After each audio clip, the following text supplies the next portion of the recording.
Here on the best podcast available, happy to be joined by our draft guru, the great Dane Brugler from The Athletic. He has survived draft weekend. Before he goes into his bunker for a good couple weeks, maybe a couple months, kind enough to join us here on the best podcast available to break down the Browns draft class. And first and foremost, shout out to you on the Beast. Every player drafted in the Beast, which you can still get and you should get if you want to learn all about the guys that we took on day 2 and day 3. And for any team in day 2 and day 3, it is the complete draft guide. My entire on-air staff used it. A lot of luminaries last week throughout the NFL world I saw using your draft guide. I killed a couple trees this past week, but the on-air guys, everybody, you outdid yourself as always. Congratulations. Every single player in the draft guide. Has there been a year where you've had like more than one player that wasn't in a draft guide? I mean, I feel like you cover the bases pretty well. Yeah, I mean, it was like 5-6 years ago. The Vikings drafted a long snapper in the 7th round out of Air Force that I did not have in there, and let me tell you, that stuck with me for a while. So it's my mission to make sure that it doesn't happen again. And it's tough. Trust me. It gets a little nerve-wracking there in the later rounds because sometimes teams just draft. You could have saw one guy at one workout and he looked good, and that's good enough. He wouldn't have been drafted by any other team, but this one team liked him, and you never know. So there's almost 1,900 players in the draft guide. So there's always a chance maybe one slips through, but thankfully not this year. All 259 picks are in the draft guide and in some shape or form. Most of them, almost all of them have reports. The few that don't have all the testing numbers. So definitely proud of that fact. Congratulations. Seriously. I mean, to have that done. And the fact that you remember the long snapper from Minnesota tells me you might not have gotten over it quite yet either. No, that'll take some time. Dane Brugler joins us from The Athletic, our draft guru, a resident draft guru. We're breaking down the draft, and you mentioned it. I thought it was a fascinating stat that you put out. I mean, we took 5 of your top 100 players, and we didn't have a pick till pick number 74. So I would say a pretty solid job by Andrew Berry and company. What say you, given the whole scope of this Browns draft class? Yeah, obviously my top 100 is my opinion. It's not the be all end all of who these players are, but I think that the Browns, at least in my opinion, did a really nice job of letting the draft fall to them and maximizing those picks. I don't think they went into day 2 thinking, all right, with this first pick, we're going to get that receiver. That's who we're targeting. But by the time 74 got around, it just so happened Cedric Tillman still on the board. And, one of the few X receivers in this draft. They had a chance to draft him.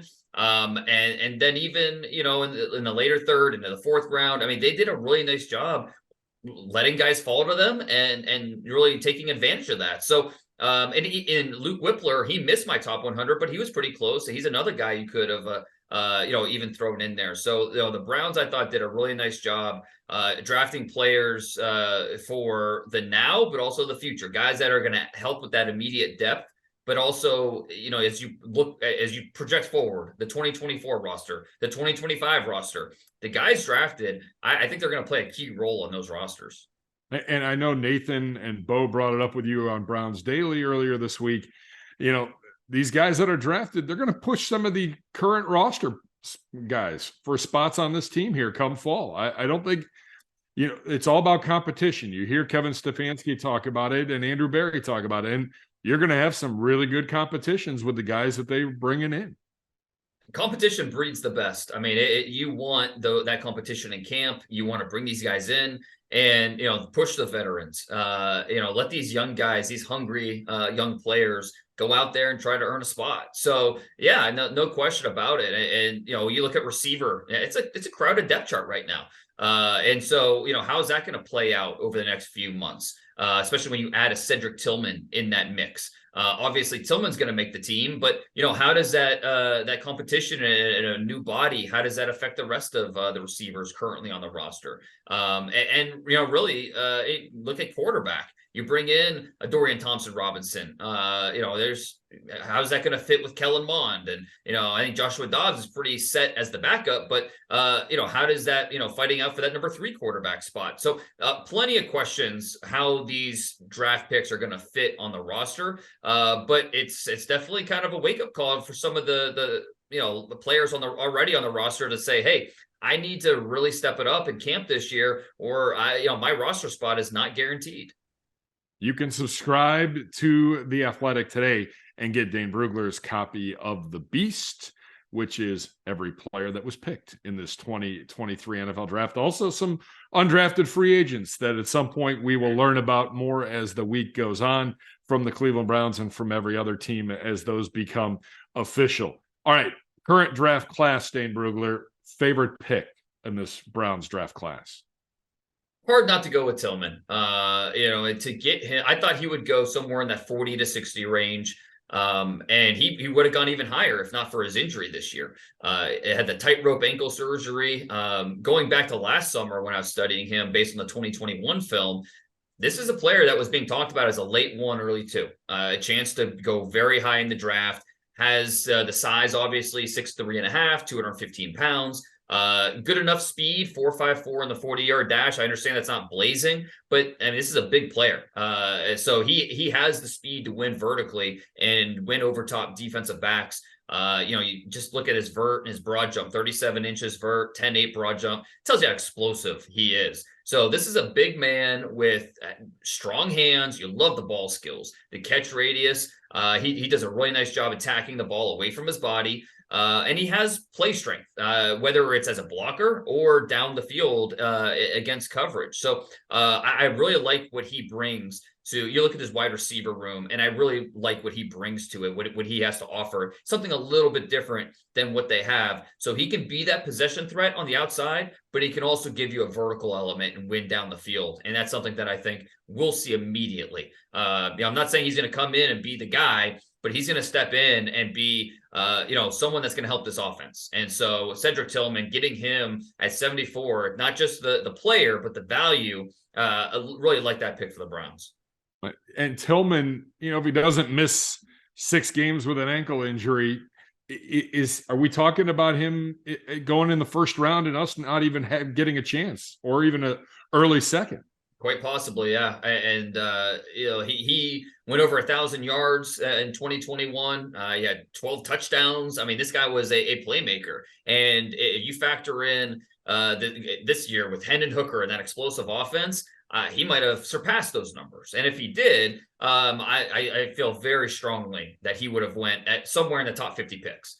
Maybe even as high as that late first round. It's certainly possible. Because again, a lot of teams are looking for that X receiver, and he's one of the few in this class that qualifies. You look at the first round, you have Jordan Addison and JSN, and these are smaller players. JSN's a slot receiver. Zay Flowers, a smaller receiver. But then this is why I didn't think Cedric Tillman would last all the way to 74, because he is a true X, and that gets you excited if you're the Browns. Talking with Dane Brugler from The Athletic. See, that's how long we've been doing this, way too long here this week and spending way too much quality time together. Taking a look at the rest of this draft class, Siaki Ika out of Baylor, defensive tackle. Our defensive coordinator and company, Mr. Schwartz, getting a guy to really help on the front lines there. And we'll get to Isaiah McGuire as well, but 2 guys, some big bodies on the defensive line here for the Cleveland Browns. No doubt. 6'3", 335 pounds. And I go back to last summer when I first started studying Ika, and one of the first tapes I watched was the bowl game against Ole Miss. And he showed pass rush in that game. And I was like, okay, this is something to work with. And you know what? He didn't show nearly that same pass rush this past year. But he wasn't really asked to. He had a specific role on that defense for Dave Aranda, right in the middle of that, mostly a 3-man front. He's occupying doubles. He's 2-gapping. He's doing his job, creating that congestion in the middle of the line, shutting down the run.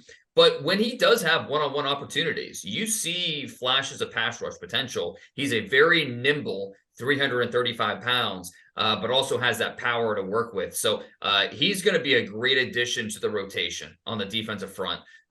You work them in and you get allow these guys to have fresh legs. It's someone that's going to make everybody on the defense better because he's just another guy you can add in there and not miss a beat. Let's stay on the defensive side of the football. Let's talk about McGuire since we're already talking D-line. I mean, from an edge standpoint, again, it's a guy that you can put in the rotation. Fresh legs, develop him. He's shown some flashes, had a very good career at the University of Missouri, and a guy that could get some valuable reps here on this Cleveland Browns team early on in the season, potentially. The Browns could have drafted Isaiah McGuire at 74, and I don't think anybody would have thought anything of it, or they would have thought there was a reach or anything, because that's how highly a lot of people thought of Isaiah McGuire. 6'4.5", 268 pounds.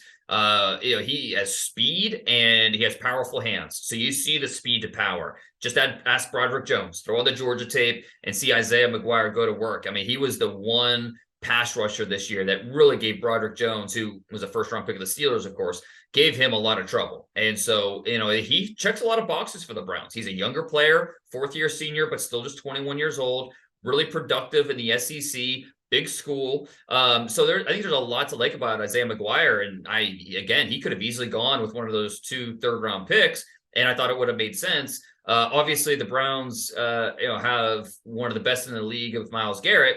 But what about opposite him? Obviously, there's optimism about what it's going to look like this year. But, you bring in Isaiah McGuire, you add him to the mix, with the rest of the 2 guys that drafted last year with Wright and Thomas and Okoronkwo, bring him in free agency. So all of a sudden, pass rush looking more like a strength. And that, again, another rotation. Bring these guys in, fresh legs, and just keep throwing haymakers at the quarterback. Get in there, and all of a sudden, it's pass rush is looking more and more like a strength of this team.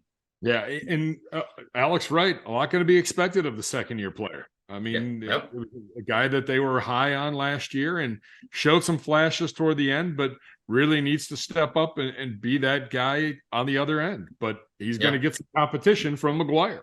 No doubt. And I think, Wright was viewed as kind of like an upside pick, like you like the tools, it's just we have to develop him. And so what does year 2 look like for him? How big of a jump has he been able to take after 1 year under his belt? Saw some valuable reps, had a full off season. So definitely interested to see what he looks like once we get into camp and these guys get back out there. All right. In the 4th round to kick off day 3, he falls to us. He's an enormous human being, but he's got a lot of upside. Dawand Jones from Ohio State at the tackle position. A lot has been made about him and how big he is, but he did play basketball. He's a baller and a guy that, again, you can take, and given the depth you have at the offensive line and with the great coaches here in Cleveland, he gets a chance to develop and really could amount to something special here for this Cleveland Browns team. That's the key. Coach Callahan, one of the best offensive line coaches in the league. You're not making this pick unless Coach Callahan gives his sign off and, he approves and thinks they can develop this player. So it's going to be really interesting to see, Jones coming in. What does he weigh in at? Because that's the weight's going to be something that's monitored.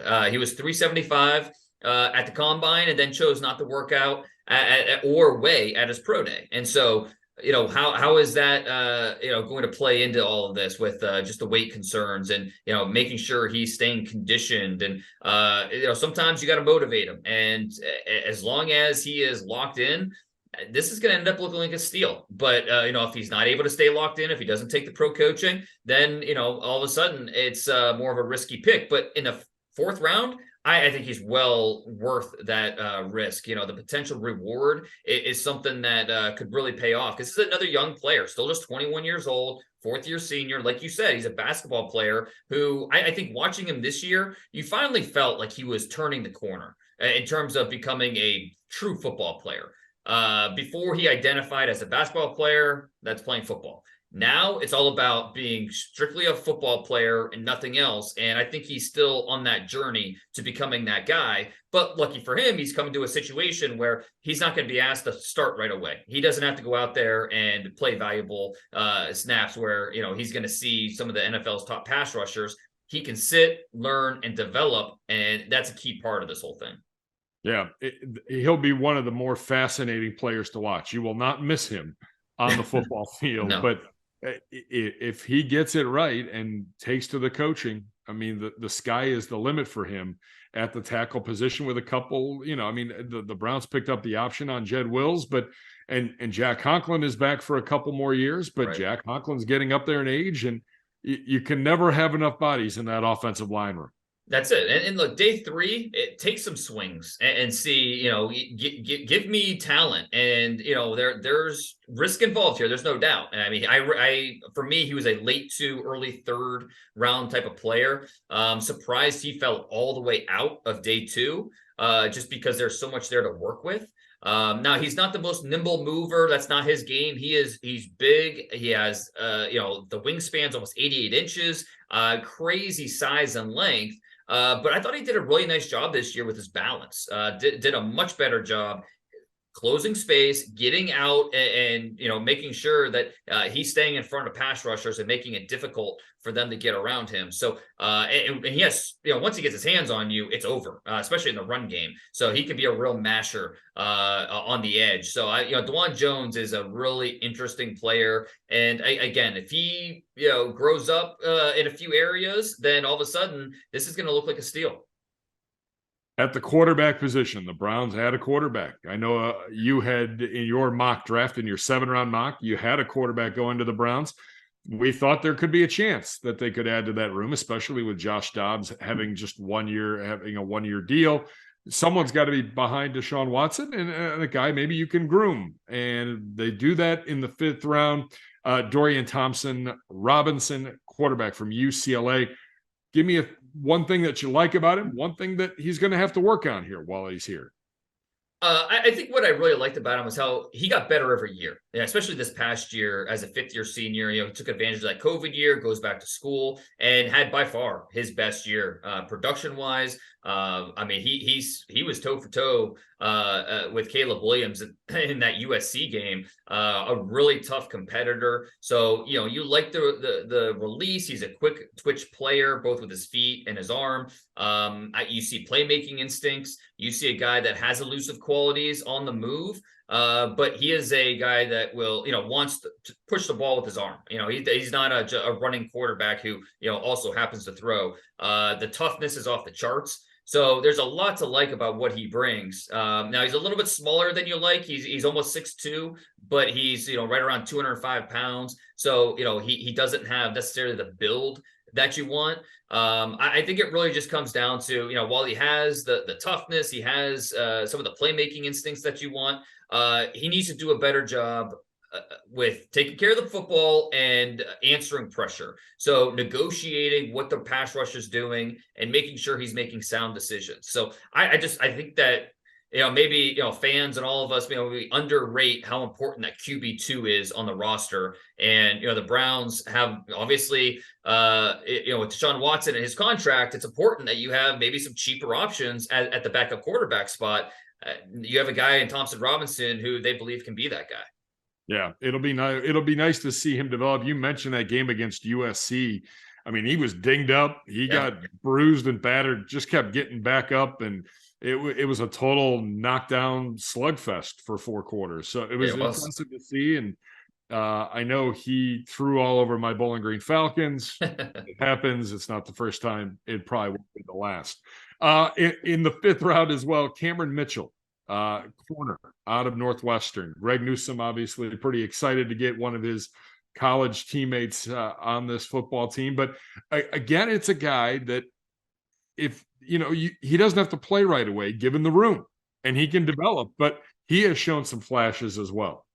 No doubt. And I talked to him on the phone about a month ago, just kind of getting some late information from him and, learning more about him. And, he really talked about Newsome as a guy that helped him, when he got to Northwestern. Really, he's a close friendship with him, still talks they have a close friendship, and so obviously that has to be pretty special for those two to be teammates again. So you love the competitiveness that he plays with. He's an athletic player. He's one of these guys that might not have an elite trait, but he's pretty good across the board. So, a guy that, athleticism check, aggressiveness check. You want to see him, play man, okay, zone, yes, inside, outside. I mean, he has a lot of those qualities. And maybe not a quick twitch burst kind of athlete, but he stays within, close contact with receivers. He does a really nice job with his coverage. And he's, his technique matters to him, and so you can see the way he reads things and the way he uses his footwork.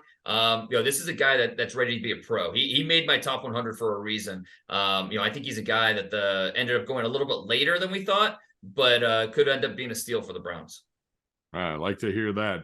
Luke Wypler, final Browns pick, 6th rounder, center from Ohio State, a guy that I think many in Columbus thought was going to come back. Yep. They were surprised that he came out. They thought maybe another year under the tutelage of Ryan Day and company, he might be as high as a 1st or 2nd round pick. Instead, he goes in the 6th round to the Cleveland Browns, and all signs are you were just talking about Mitchell and what a great student of the game he is. Wypler, the same thing. Wypler wants to be great. He doesn't want to be good. He wants to be great. And 6'3", 305. I gave him an early 5th round grade. So he went just a little bit later than I thought he would. But yeah, I agree. This is a young player who really should have gone back for another year to get better before making that jump. But he felt he was ready, and now it's on him. It's go to camp, and you're going to be duking it out with NFL pros. Really it's your chance to make your mark. So he's a really good athlete. I think of like a Garrett Bradbury type with the way he moves and some of the range. I like his fit with this offense. You think about everything they want to be with this offense. Wypler fits that mold. So you find a guy like this that has down the road starting potential. It's a heck of a pick at the 6th round. Yeah, it definitely is. And the Browns do us a favor by trading out of that 7th round pick, which is always good on a Saturday. However, they do it with the rival in their division in Baltimore. You're a former NFL scout too. Are you surprised at the number of trades made this year by teams within the same divisions? Like we saw the Patriots and Jets make deals. The Browns and Ravens made deals. Is probably 6 years ago, 5 years ago. It was against the law to trade right. division. Yeah, last year I know we saw the Lions trading up with the Vikings, and Lions and Packers are making a move. I think it's more accepted in today's NFL, just because maybe it's just audacity that teams feel like they're getting the better side of the deal. That heck yeah, I'll make a deal with you. I feel like I'm coming out on top. But at the same time, the teams are on different. Draft boards look differently. And so, if the Browns might have been tapped out in terms of guys they really felt were draftable, where, the Ravens, were on the other side of that. So, it's being open-minded to deals, no matter who you're trading with. It's always good business. So, good to see that going on in the NFL. All right, big picture, NFL draft-wise, the entire 2023 NFL draft. 1 year from now, what will we be talking about this class? It's going to be the quarterbacks. Bryce Young, CJ Stroud. I think there's a good chance we see both these guys start from day one. And then when does Anthony Richardson get on the field for Indianapolis Colts? When does Will Levis get on the field for the Tennessee Titans? Does he get on the field at all? So we'll see Richardson at some point, but when will the Colts feel comfortable putting him out there? And how does he look? He's still 20 years old, young player. So quarterbacks are always going to command the headlines. That won't be any different as we look back at this class. And, it'll be one of those key storylines moving forward. Final thoughts from you on this year from a draft perspective. What takeaway is there one moment that stands out to you from this past weekend's draft? Yeah, it was a lot of fun doing that first round because a lot happened that we expected to happen. But you look at how aggressive the Texans were going up to get the pass rusher after drafting Stroud. How is that going to play out moving forward? Giving up a future first round pick. The Cardinals next year, they could have two top 5 picks next year's draft. So the long-term repercussions of that move, what does that look like? The 2 running backs going top 12, always interesting, especially when the Lions, that was a big surprise. Did not expect that coming. So, a lot of surprises. That's why we love the draft. All these surprises, all these things we thought maybe could happen, but seeing it actually play out is the unpredictable nature of the draft. And that's why we love it so much. And we love you, man. Fantastic job with the Beast. Thank you. Again, get a subscription to The Athletics. There's some really great stuff on The Athletic. And you get the copy of the Beast, and you get to learn all about all of these guys. And literally every single player in the draft, all the undrafted free agents that are going to be announced sooner rather than later. DB Brugler, get some rest. Thank you. Coach your kids' teams up. Get the baseball team right. Get the softball team right. Get a Yeah. little breather. And I know you'll be back at it before we know it. Appreciate the time and wish you all the best here in the off season. And go reacclimate yourself to your family for a few months. Thank you, man. Pleasure is all mine. I always appreciate talking to you.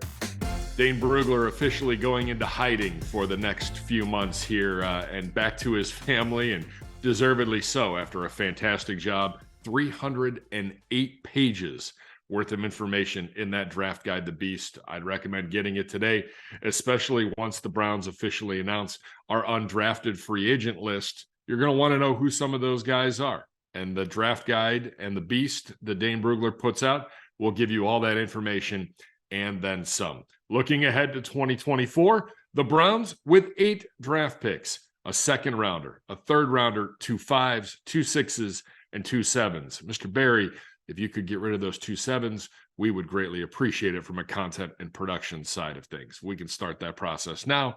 That'd be great. Coming up next, from a schedule standpoint, where do we go from here?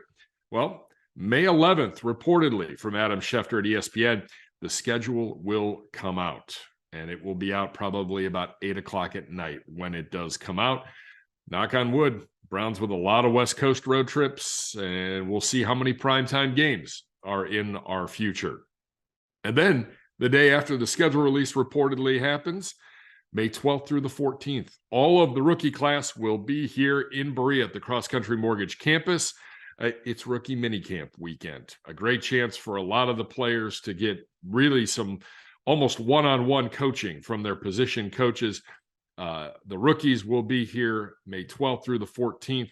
They'll get their playbooks and they'll start getting ready for the 2023 NFL season. But before that, we still are in the off-season program. We're in phase 2 for the veterans, working our way to that first week in June and mandatory minicamp before the guys disperse for a brief summer vacation. And I do mean brief.